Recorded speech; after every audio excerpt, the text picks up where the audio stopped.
Come for the bread, stay for the politics. I'm Ben Walsh, and this is Let Them Eat Bread. Today we are making my same traditional challah recipe as last week, but as promised, there will be a twist. See if you can figure it out before we get there.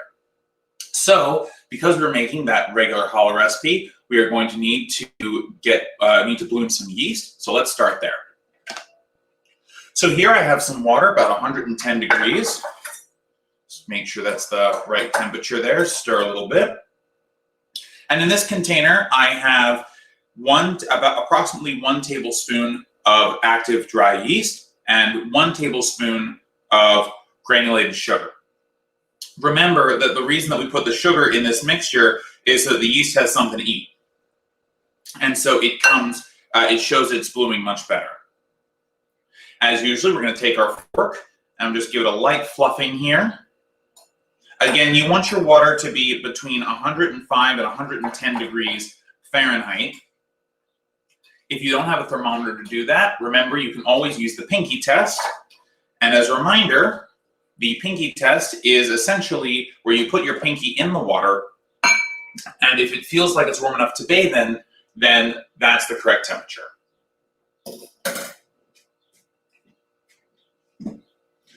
So, I'm going to set a timer for 10 minutes to get that going, and we'll put some other ingredients together.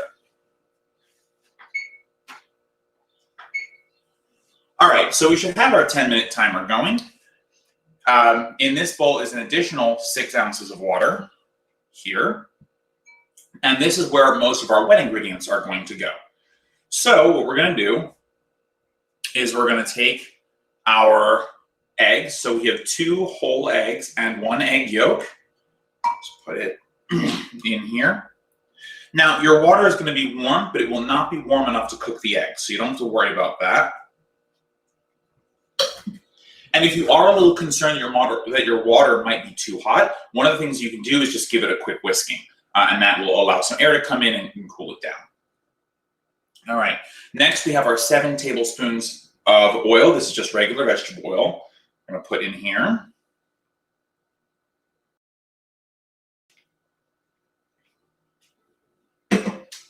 And then finally, our sweetener, we're going to take 7 tablespoons of honey. And this is probably going to need some help to come out. So if you have a spatula or a knife, it'll be helpful to just put all this in. And then, once you've gotten all that your honey out, might take you a moment. Honey is quite sticky after all. Just to get it in the bowl there. We're going to whisk it together slowly at first, and then we're going to speed up to make sure that all these ingredients are well combined before we mix them with our dry ingredients. Come on, honey. What do you... Come on. Come out of the bowl. You'll find that as you continue to bake, you will end up talking more and more to your ingredients if they're not cooperative. See, there's still some honey in there, but the hope is that I got most of it out. All right, let's get rid of that. We might need this later. Oh, and I forgot to get a whisk out, so get a whisk or a fork, and we'll start mixing this together.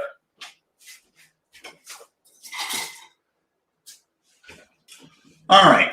So let's get this going, nice and slow at first. Remember, the honey is going to make this difficult to whisk, so if you try whisking very quickly, what's going to end up happening is you're going to get your wet ingredients everywhere, which is not what we want. We want it just to be all in the bowl, nice and evenly combined.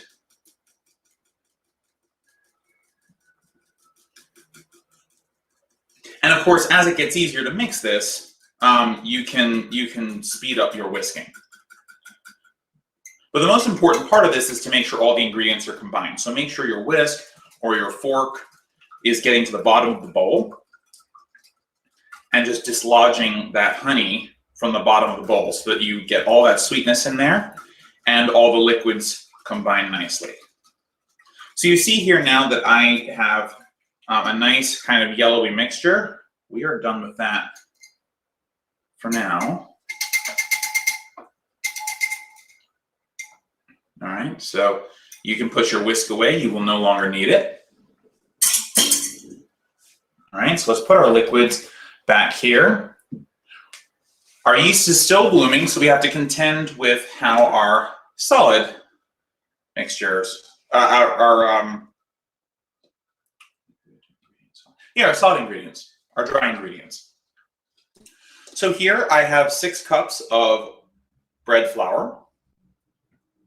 And to this, we're going to add 1 tablespoon of salt.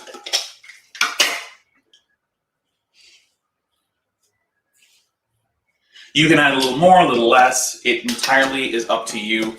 I recommend a tablespoon because I think it's a good amount, but if you don't like salt that much, you can use a teaspoon. If you want a loaf that's a little saltier, you can add 2 tablespoons. It's really up to you. It will not affect the chemistry too much. So we're going to use this spatula here to mix our salt in with our flour, just lightly so we don't get the flour everywhere. This week I am making the challah recipe in a bowl. Last week I used a standing mixer and I explained how to do it in a bowl, but this week I'm just doing it in a bowl. Again, this process up to now is pretty much the same if you're using a standing mixer, if you're baking it, if you're combining your dough on a board, or if you're doing it in a bowl. So I'll start to tell you where it deviates, but for now, it's all the same. Okay, so my salt and my flour is combined such that you can't see any of the salt. So what we're going to do now is we're going to take our spatula and we're going to create a little well in our bowl. So you can see I'm just pushing to the side. Well, it's not going to work that much on that side, and I'll right the bowl to get that right. But you can essentially see what I'm doing. I'm pushing the flour up to the edge of the bowl to create a nice little well for our wet ingredients to be poured into, which will help them mix together better. What you're doing with this process, by the way, is you're creating a larger surface area for the wet ingredients and the dry ingredients to mix. So it becomes easier to mix them together. So don't discount this step, it's very important. If you're doing this on a board and all your ingredients are kind of stacked in a board, what you're going to do is you're going to create a large ovular well on your board of flour and your salt mixture. And make sure the walls are pretty tall. You probably want your walls to be about 3 inches tall or about the height of your index finger. This is because when you pour in the liquid mixture, it's going to slosh around a little bit as you start to move it. So you want to make sure that your liquid mixture isn't able to breach the dam, as it were. You also want your walls to be fairly thick. This will also prevent leakage. And leakage can be disastrous, especially early on in the process of making your bread on a board. If you're doing this in a standing mixer, you don't have to use a spatula to create this well. You can just use your dough hook, put it in the salt and flour mixture, and it will naturally create a well if you leave it on for about 30 seconds to a minute. Okay, so let's check on our yeast mixture. It's coming along, but it still needs a little bit more time. That's all right, not a big deal. One of the things that's important to remember is you have to be patient with your yeast. If your yeast isn't reacting for some reason or it's reacting slowly, give it a little bit more time. There's a good chance it's just having a slow reaction or it's waking up more slowly, right? But the purpose of blooming yeast is to make sure that it's alive. So give it some time. If after about 10 or 15 minutes, it is not blooming at all, there's no foam on top whatsoever, your yeast is probably dead and you need to both start over and you need to get more yeast. All right, so there's a little bit of time left on our mixture here. In the meanwhile, while I have you all here, Sunday is Mother's Day. So Mom, if you're watching, happy Mother's Day.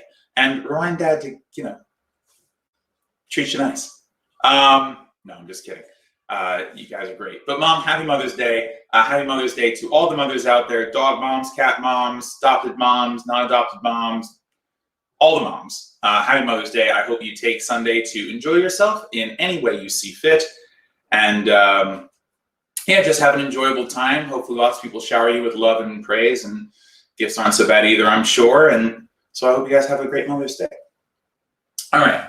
So our yeast is blooming quite a little bit here. You can see that if I move this closer to the camera, that there are two layers. There's a foamy layer and a liquid layer underneath. So I think this is ready. So I'm going to turn off our timer.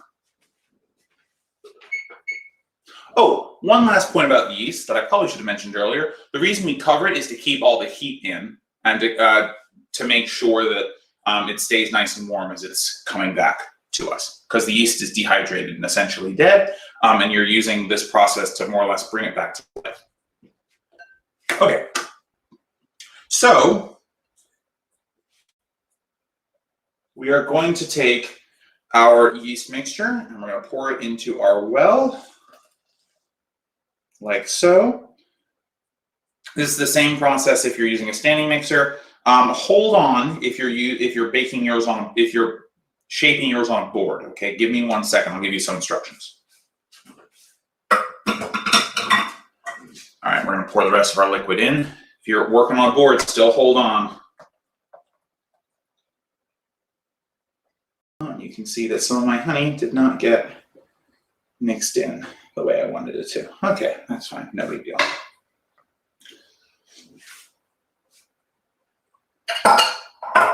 Okay, if you are making this on a board and you have a nice big oval and you've got high and thick dam walls, you want to pour directly into the center very slowly. You want your liquid to be able to spread out at an even pace so it doesn't damage the structural integrity of your walls, okay?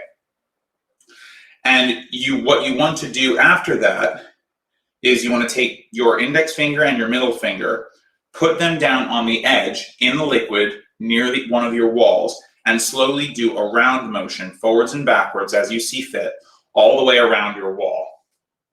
What this does is it slowly combines the large amount of liquid with the solids of your walls without totally collapsing them, okay? You're going to do this for 2 or 3 times until your liquid gets a little thicker. It'll get to a little thicker than like a mucus or a paste.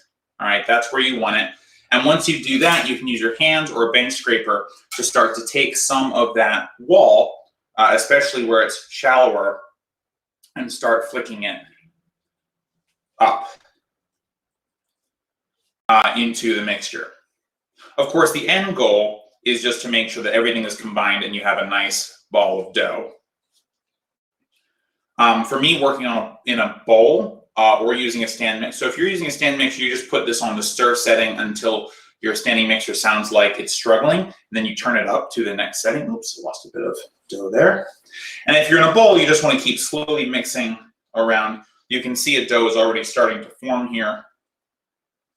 And you just keep mixing the dry ingredients and the wet ingredients around until you have a rough dough.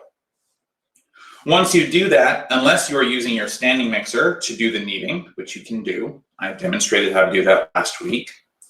Unless you are doing that, you are going to turn your rough ball of dough onto a lightly floured board.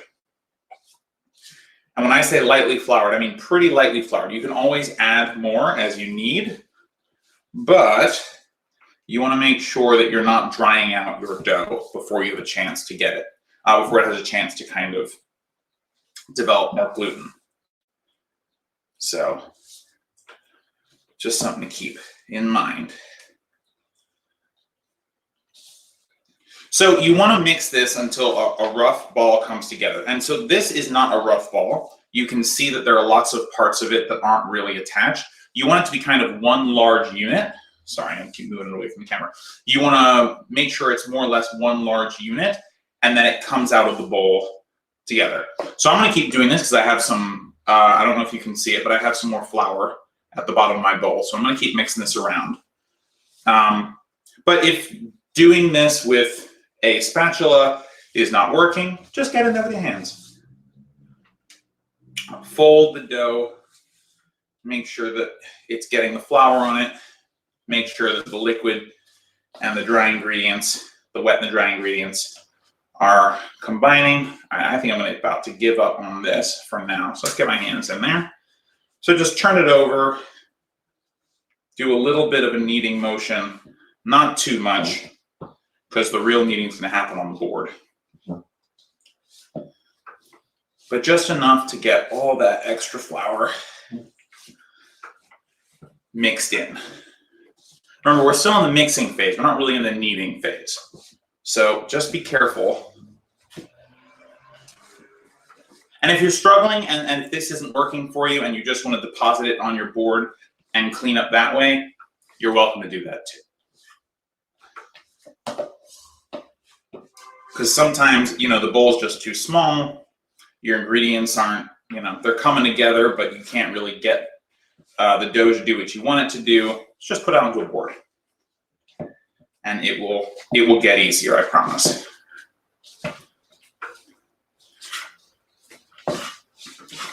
All right, so I'm almost there with mine. You can see that although there's a little bit of flour left in my bowl, that I have a solid mass coming together. So I think I can probably get almost all of this in here. And by the way, this part of the process is very unscientific. It will be different for you every week. Even if you make the exact same recipe, even if you weigh out your ingredients instead of doing them by volume like I do, however you do it, it's going to be different every time. It will never be exactly the same. It'll be similar, but it'll never be exactly the same. And part of this, by the way, is because there's moisture in the air. Your house is a different temperature each time you bake. So there are lots of things that contribute to the dough acting differently. All right, so you can see now there's pretty much nothing left in this bowl, and I have one solid mass of dough. So we're going to take that there. I'm going to clean up just a little bit here, just get some of this dough off my hands. We're going to use it, don't throw it away.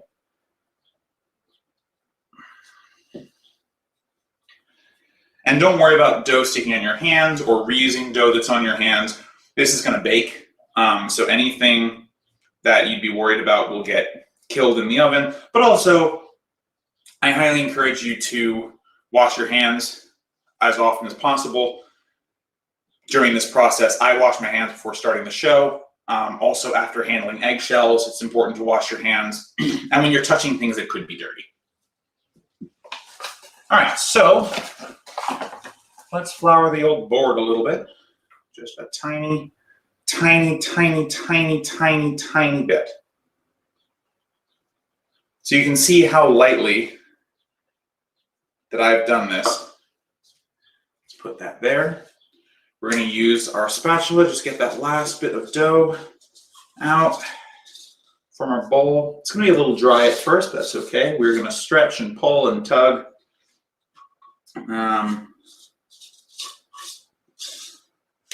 Okay.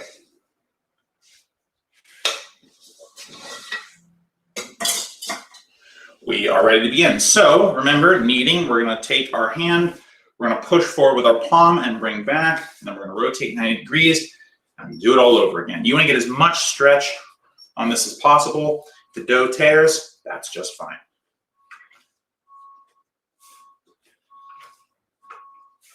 And you can also just do one-handed. I'm doing a two-handed knead, just like that.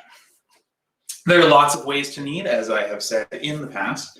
What I'm doing now is your standard one-handed knead. So I'm just using my palm to stretch the dough and then fold it back on itself. I was doing a two-handed knead earlier. There's a fun method of kneading that I want to try on the show, but it's very loud. So I will need a microphone before that. So if you want to pitch in to help buy the microphone, that would be greatly appreciated. Message me on Facebook. Message the page on Facebook. And if I get a microphone and I can get it far enough away, I'll do the slap method of kneading. One, it's a ton of fun. Two, it's just fun looking. And it does do the job. It's not just for theatrics. It actually kneads the bread. But it's very loud. And if I do it here, I'm going to mess up my audio.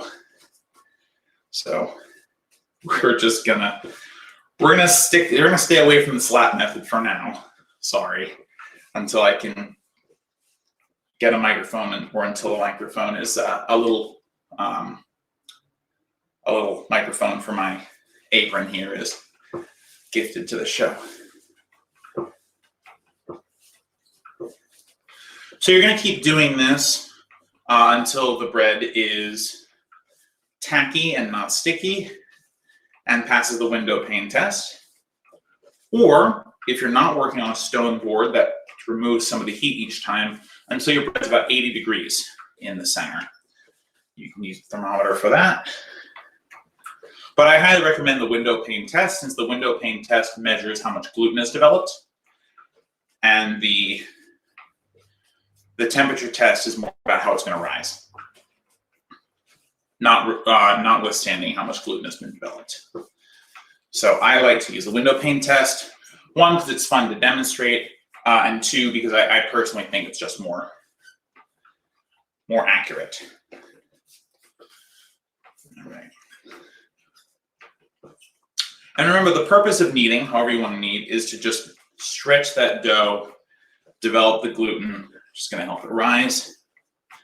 So just make sure that whatever motion you're using, or whatever hand you're doing, you're stretching this dough and folding it back on itself. And the reason that we rotate it 90 degrees or fold it over itself is that we're kneading different parts of the dough each time. If you only knead one part of the dough, then it stands to reason that the dough is not going to rise evenly. And that will not be very nice. All right, so let's check in with our dough. So it's definitely tacky. I can put my hand on it, can leave it on for a couple seconds, take it off and no dough comes off. Other side, not so much. So we're not quite done yet. It does stick a little bit to my hand when I've got it like that. So we're gonna need a little bit longer. If you need more flour at any point in this process, it becomes too difficult to knead without it, or your hands are sticking, just add some more flour. Again, baby bits at a time. If you dry out your dough, it will be very difficult to save it at this point. Bread dough is typically forgiving, but it is forgiving more or less up until this part of it. You know, once you've got it in this form, if you make a mistake like drying it out, it can be very difficult to correct. So obviously just make sure you're careful. All right, so I think this is probably good. There's only one way to find out. So let's plop our dough down. I'm gonna use my hands like this, press down, form a ball with my thumb and forefinger, twist that ball off, and then we're gonna use our hands to carefully stretch this out into like a pizza, like you do with a pizza dough. And keep stretching it out with your thumbs until it's very thin. And then you can start doing the window pane test. You can just see. Okay, so remember the window pane test is we're going to hold this very thin piece of dough up to some light and see if we can see light coming through it. And we can. Take a look. You should be able to see, well, you shouldn't see me, but you should see the light coming through it, right? Okay. So we know that this is ready. So let's give it a couple more kneads.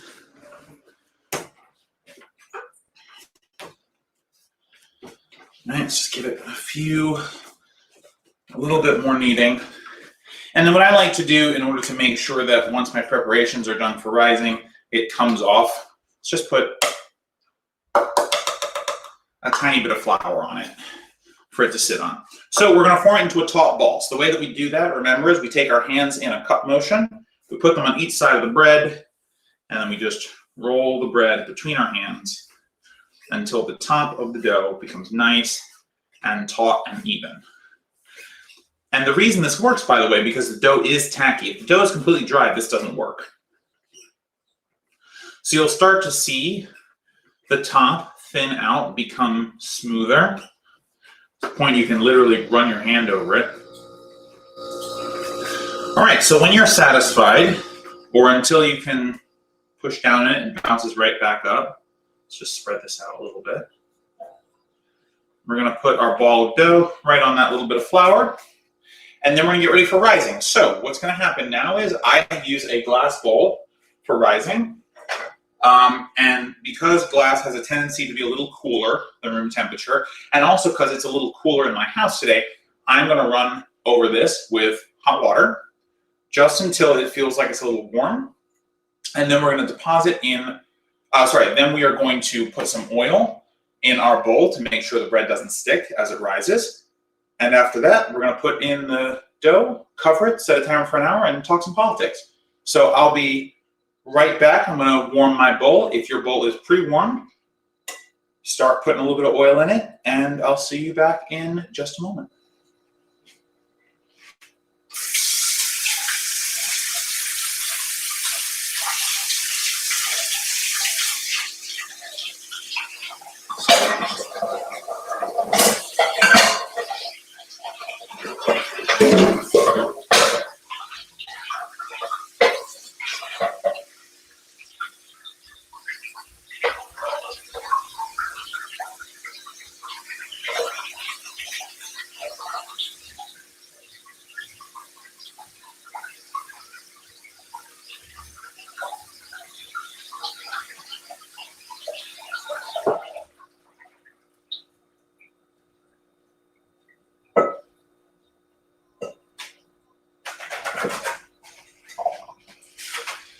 All right, so now that my bowl is thoroughly warm, just gonna dry it off. Make sure there's no water inside the bowl if you can.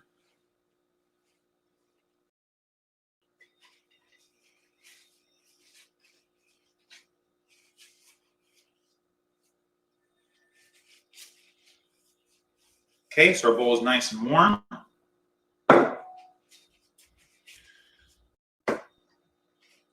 So now we're going to take a little bit of oil. So you don't want to use more than a tablespoon. A teaspoon is actually probably fine. All right.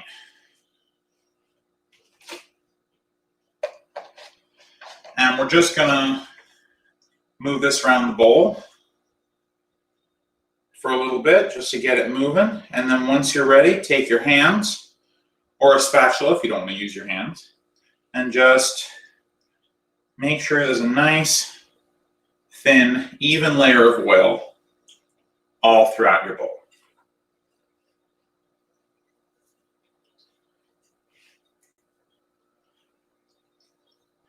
A little bit of oil will be left over. It'll sit on the bottom. That's okay. If you feel like there's too much oil on the bottom, then feel free to just remove some of it. All right, so we're going to take our bread,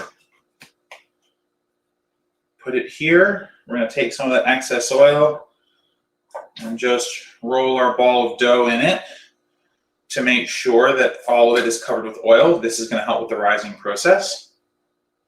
Okay, good thing I kept that napkin for the oil.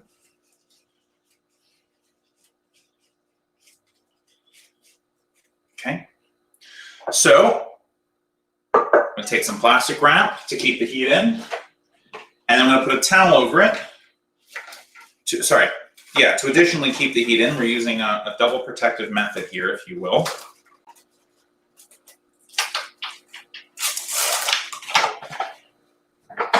Okay.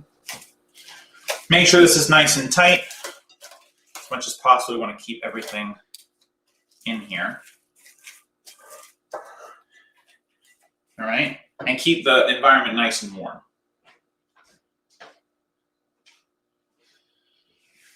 All right, so we're going to put our towel over it. This will additionally help to insulate the bread so that heat does not escape. I'm going to set a timer for 1 hour.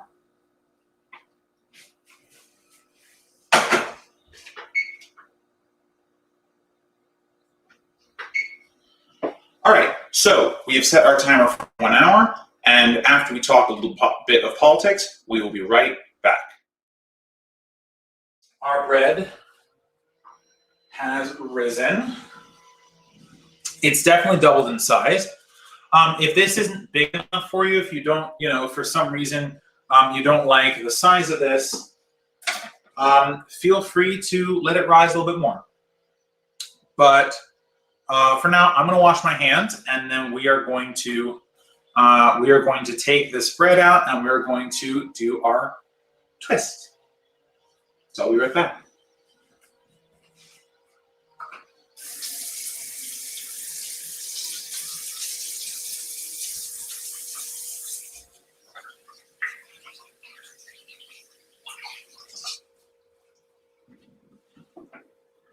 Okay, so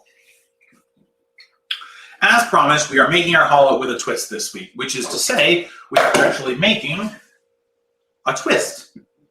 So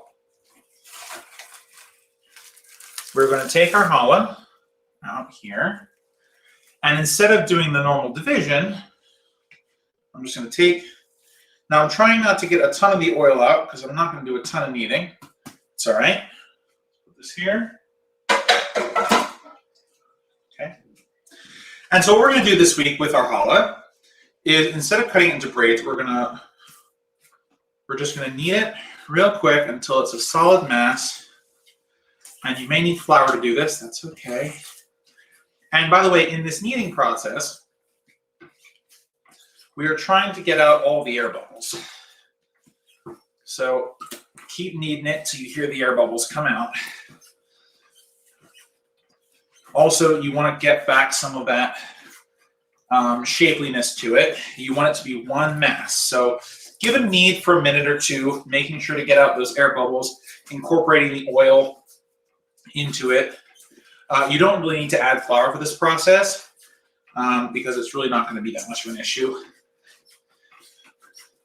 But you just want to get it into a ball again, kneading for a minute or so until it's back nice and doughy and not so much like a oily mass.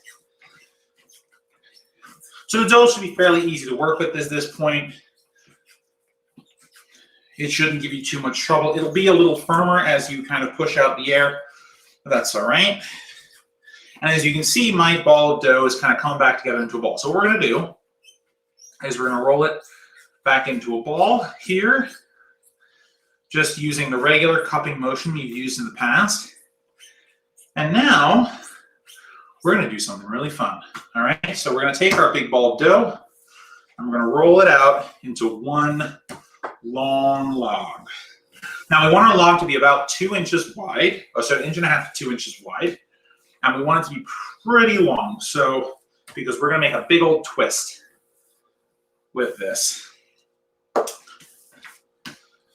And I'm keeping my little thing of flour right there just in case, but probably we won't need it, but just keep rolling. So I'm putting my hands on just flat. I'm starting from the middle and I'm pushing out little by little. We don't want to tear the dough at this point because if we do, it's not really going to want to stick back together. So we're just slowly and steadily. And by the way, you don't need to taper the ends as well. So your ends can be flat for this. It's fine. And we're just going to slowly and carefully ease this into a nice long shape. And so spoilers, I have never done this before. I've never made a twist, but I thought, you know, it might be fun for Mother's Day to make something different. Mother's Day weekend to make something different. And so that's what we're doing. We are doing something that we don't normally do, which is to make a twist with our challah. And actually, you should try this. You don't have to just do it with challah. You can do it with other breads too. I would love to hear what recipes you guys are using for your breads. I know not everyone is making the same recipe that I make every week, which is just fine. If you have a recipe that you like making, you can still make it with me or send it in. I would love to make your bread recipe. That'd be so much fun. I love trying new bread recipes. So if you have a recipe that you like, that you make, or a family recipe, or just a recipe that like you're not comfortable making, send it in. I'll make it on the show. I'll tell you how to do it. We'll do it together if you want. We're all good. All right, so This is about 2 inches long. Sorry, 2 inches long. Okay. This is about 2 inches wide. I'm going to keep working this. I think I'm going to do about an inch and a half wide. See if I can't get this to. So I'm going to roll out. So I'm running out of room on my board here, you can see. So I'm going to try and roll this out closer to like an inch and a half, because I'm going to need some room to twist this when the time is right. Okay. All right. So that looks pretty thin. So let's get this going down here. All right, we are getting very long at this point. So what I'm going to do is I'm going to start angling this so that we can get a nice long dough here, a nice long dough here for our twist. You can kind of see what I'm going to do, which is create a large twist from this. So, all right, so we've got our twist about this long. All right, so that didn't work. So let's just roll this out again, make sure we got the right length. So we're just gonna twist. 1, 2, 3, 4. And we're gonna take our ends and tuck under here. Make sure this is nice and flat. You can even emphasize the round part on this end if we want. So you can see it's going to want to twist itself over. So just give it a quick 1, 2, moving it in opposite directions for our twist. And voila, there is our twist. Let me put it on a tray.